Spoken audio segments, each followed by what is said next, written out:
warahmatullahi wabarakatuh. Alhamdulillahirabbil alamin, wassalatu wassalamu ala asrofil anbiya wal mursalin sayyidina wa maulana Muhammadin wa ala alihi wa ashabihi ajma'in. Allahumma shalli wa sallim ala sayyidina Muhammad al-fatih lima ughliq wal khatim lima sabaq nasiril haqqi bil haqq wal hadi ila siratikal mustaqim wa ala alihi haqqa qadrihi wa miqdarihi. Rabbi shrah li sadri wa yassir li amri wahlul 'uqdatam min lisani yafqahu qawli. Anak-anakku yang luar biasa, alhamdulillah hari ini kita dapat berjumpa lagi dalam mata pelajaran praktek ibadah di kelas 12. Anak-anakku sekalian, sesuai dengan pemberitahuan yang kemarin atau informasi minggu kemarin tentang materi ibadah, maka hari ini kita akan membahas tentang amalia Nahdlatul Ulama, yaitu tentang talqin. Sekalian, hadis yang berkaitan tentang talqin adalah laqinu mautakum la ilaha illallah, rawahu Muslim, yang artinya tuntunlah orang yang mati di antara kalian dengan kalimat la ilaha illallah. HR Muslim. Next. Ayat Quran tentang kematian, kullu nafsin dha'iqatul maut fa innama tuwaffa ujurakum yaumal qiyamah faman zuhziha 'anil nari wa udkhilal jannata faqad faz wa mal hayatud dunya illa mata'ul ghurur. Yang artinya tiap-tiap yang berjiwa akan merasakan mati, dan sesungguhnya pada hari kiamat sajalah disempurnakan pahalamu. Barang siapa dijauhkan dari neraka dan dimasukkan di dalam surga, maka sungguh ia telah beruntung. Kehidupan dunia itu tidak lain hanyalah kesenangan yang memperdayakan. Al-Imran ayat 185. Anak-anak sekalian, itu ayat yang berkaitan dengan kematian. Talqin, hari ini kita akan membahas tentang talqin.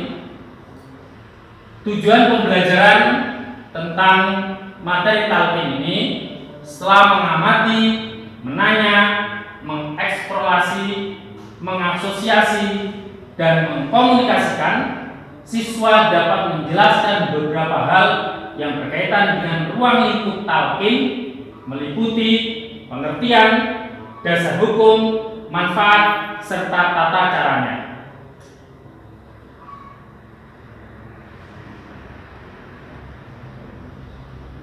Pengertian talqin. Secara bahasa, talqin berarti menuntun. Apa yang dituntun? Yaitu kalimat la ilaha illallah. Sedangkan dalam istilah syariat, talqin adalah upaya dari orang yang masih hidup, untuk mengajari orang-orang yang akan atau sudah meninggal dunia agar lancar dalam melafadzkan kalimat tauhid ketika sakaratul maut, maupun menjawab pertanyaan-pertanyaan malaikat mungkar nakir ketika di dalam kubur. Anak-anak sekalian, perlu diketahui bahwa ketika orang itu meninggal dunia, dia sangat kesakitan, dia sangat gelisah, sehingga untuk mengucapkan kalimat tauhid itu perlu ada yang menuntun. Dasar hukum tentang talqin. Dalam masalah talqin, para ulama membaginya menjadi dua bentuk. Pertama, talqin yang dilakukan saat menjelang sakaratul maut. Kedua adalah talqin yang dikerjakan pada saat pemakaman jenazah. Kedua jenis talqin ini tidak bertentangan dengan syariat Islam, bahkan dianjurkan oleh Rasulullah. Seperti tadi hadis yang pertama, yaitu tentang pentalqinan.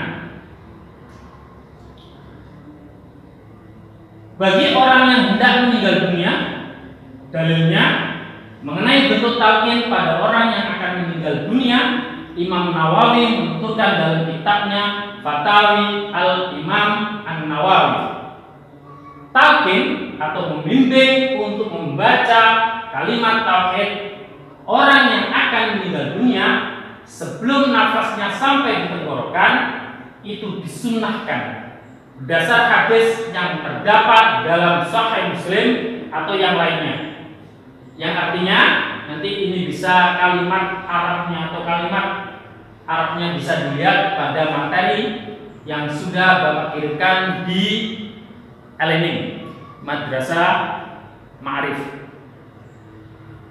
Talqinlah orang yang akan mati di antara kamu dengan ucapan la ilaha illallah. Sekelompok sahabat Imam As-Syafi'i menganjurkan agar membaca tersebut, yaitu membaca la ilaha illallah, ditambahi dengan ucapan Muhammad Rasulullah alaihi wasallam. Namun mayoritas ulama mengatakan tidak perlu ditambah dengan ucapan tersebut, artinya tidak ditambah dengan bacaan Muhammadur Rasulullah. Cukup la ilaha illallah. Itu pendapat sebagian kebanyakan para ulama.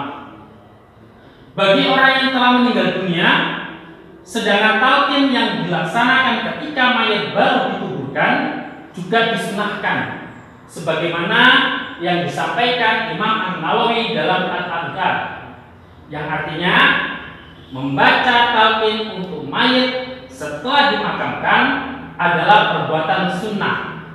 Ini adalah pendapat sekelompok ulama serta mayoritas ulama As-Syafi'iyah. Jika Imam Syafi'i itu disunahkan untuk membacakan talqin kepada orang yang sudah meninggal dunia.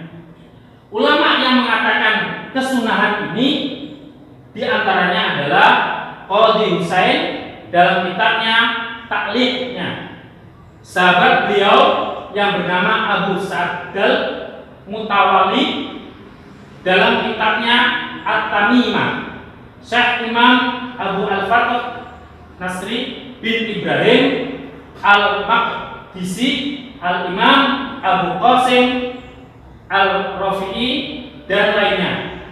Al-Qadhi Husain mengitir pendapat ini dari kalangan Syafi'iyah.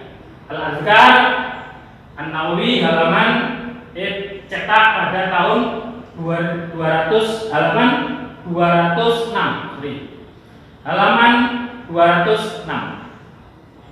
Anak-anak sekalian, dari serangkaian dalil-dalil yang dikemukakan oleh para orang-orang hebat, para imam-imam hebat, bahwa talqin adalah perbuatan yang tidak sia-sia dan ada tuntunannya dari hadis Rasulullah atau dari para sahabat Rasulullah.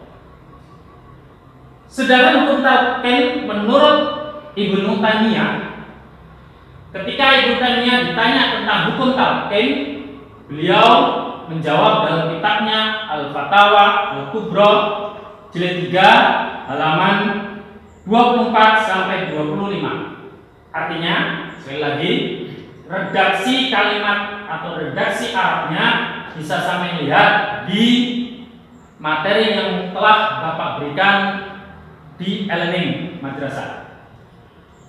Talqin mayit setelah matinya atau setelah dikuburnya tidak wajib berdasarkan ijma dan tidak termasuk amalia kaum muslimin yang populer di masa Nabi. Jadi di masa Nabi tidak populer dan para khulafaur rasyidin. Akan tetapi talqin mayit atau matsur diriwayatkan dari golongan sahabat seperti Abu Umamah dan Wasilah bin Al-Qab. Dari kalangan para imam ada yang memperbolehkan seperti Imam Ahmad, ada pula yang menyunahkan dari para imam murid Imam Ahmad dan Imam Syafi'i. Ada pula yang memakruhkan karena meyakini sebagai bid'ah. Ringkasnya, kata Ibnu Taimiyah, ada 3 pendapat tentang talqin mayit. Yang pertama yaitu sunnah, yang kedua makruh, yang ketiga mubah. Dan ini merupakan pendapat yang paling adil. Jadi tentang dalil talqin adalah sunnah, makruh, mubah, dan bukan haram. Perlu diketahui, bukan haram atau bukan bid'ah. Anak-anak sekalian, apa sih isi kandungan talqin? Isi kandungan talqin adalah satu, ayat tentang kematian. Yang kedua, ikhbar atau informasi akan datangnya malaikat munkar dan nakir. Yang ketiga, pertanyaan dan jawaban dalam kubur seperti man rabbuka, man nabiyuka. Yang keempat, doa agar mayat diberi ketetapan iman boleh, dan ini merupakan pendapat yang paling adil. Inilah isi kandungan talqin. Kalau ada yang mengatakan bahwa talqin itu bid'ah, masa Al-Quran bid'ah, ilmu informasi tentang munkar nakir bid'ah, pertanyaan dalam kubur bid'ah, dan mendoakan orang yang sudah meninggal dunia bid'ah. Tidak mungkin. Jelas ada tuntunannya dalam kegiatan atau dalam amalia Nahdlatul Ulama. Bagaimana tata cara mentalkin? Tata cara mentalkin orang yang hendak meninggal dunia. Perlu diperhatikan anak-anak sekalian. Jadi talqin itu ada dua macam. Satu, talqin untuk orang yang hendak meninggal dunia. Yang kedua, talqin untuk orang yang sudah meninggal dunia. Talqin untuk orang yang hendak meninggal dunia, hendaknya si pentalqin atau orang yang mau mengajari adalah orang yang memahami tentang agama dan disayangi atau disenangi oleh orang yang hendak meninggal dunia. Kenapa ini perlu? Karena orang itu kalau diajari oleh orang yang disenangi, maka dia akan senang hati untuk menirukan. Tetapi kalau yang mengajari adalah orang yang dibenci, maka orang tersebut akan sulit untuk menirukan. Maka dari itu, bila hendak mentalqin, carilah orang yang disukai oleh orang yang hendak meninggal dunia. Boleh anaknya, boleh orang tuanya, boleh sahabatnya, atau orang yang alim di situ yang disenangi, yang disukai oleh si yang hendak meninggal dunia. Yang kedua, bisikan kepada orang yang hendak meninggal dunia dengan kalimat la ilaha illallah. Berilah janji yang indah di akhirat bila berhasil mengucapkan kalimat la ilaha illallah. Contohnya, bila kau nanti mengucapkan kalimat la ilaha illallah, maka surga akan menantimu, bidadari akan menantimu, kenikmatan yang banyak, yang nikmat, yang besar akan kau peroleh. Yang empat, dengan suara yang lembut sehingga tidak merasa terganggu dan tidak terlalu sering mengulang-ulanginya. Jadi kalau mentalqin jangan keras-keras, apalagi membentak, ya. Terus jangan sampai menangis. Kalau kau mentalqin orang yang hendak meninggal dunia kok menangis, maka hati orang yang hendak meninggal dunia akan ragu, akan bimbang, akan bingung. Maka dari itu orang yang mentalqin usahakan orang yang tegar. Jangan sering-sering, karena kalau selalu sering orang akan merasa bosan dan merasa tidak nyaman, sehingga cukup diulang sekali, dua kali, sampai tiga kali saja. Bila orang yang hendak meninggal dunia sudah berhasil mengucapkan kalimat tauhid, maka berhentilah. Tidak usah ngajari lagi, berhenti. Umpamanya setelah orang yang diajar itu mengucapkan la ilaha illallah, maka berhentilah.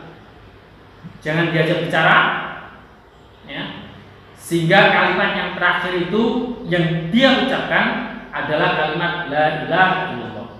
Akan tetapi bila orang itu mengucapkan kalimat yang lain atau berkata dengan kata yang lain selain kalimat tauhid tadi, maka ulangilah dengan bacaan la ilaha illallah, sehingga kalimat yang terakhir yang ia ucapkan ketika nyawanya diambil adalah kalimat la ilaha illallah. Yang keenam, gunakan kalimat perintah. Contoh, ucapkan kalimat la ilaha illallah bagi orang yang masih bisa diajak berpikir. Tapi cukup mengucapkan la ilaha illallah bagi orang yang sudah tidak dapat memahami kalimat perintah. Ya. Anak-anak sekalian, inilah tata cara mentalkin. Sekarang kita lanjut dengan cara mentalkin orang yang telah meninggal dunia. Yang pertama, si petalkin berdiri di samping kuburan sebelah kanan kepala si mayit. Jadi kalau sudah dimakamkan, sudah diratakan, maka Pak Mudin biasanya berdiri di samping kuburan sebelah kanan di kepala mayit dengan menghadap si mayit. Si petalkin membacakan kalimat talqin dan ditutup dengan doa. Kalimat ini atau bacaan talqin ini ada beredar di yasin-yasin yang ada di percetakan-percetakan di toko-toko atau yasin-yasin yang sampai sudah miliki. Dan kalimat talqin ini juga ada di buku SKU yang sudah diberikan oleh madrasah ke sampean semua. Anak-anak sekalian, inilah materi tentang talqin. Bila ada kekurangpahaman, silakan hubungi Pak Ridwan. Bisa melalui WA, bisa datang langsung ke Pak Ridwan, atau sampai kalau belum paham bisa bertanya kepada Pak Mudor, Pak Kanzul sebagai guru pendamping ibadah untuk kamu semua. Anak sekalian, tetap jadi anak hebat. Jangan lupa untuk absen di LNM Madrasah, dan jangan lupa untuk sholat 5 waktu. Harkalam, ihdinas siratal mustaqim. Assalamualaikum warahmatullahi wabarakatuh.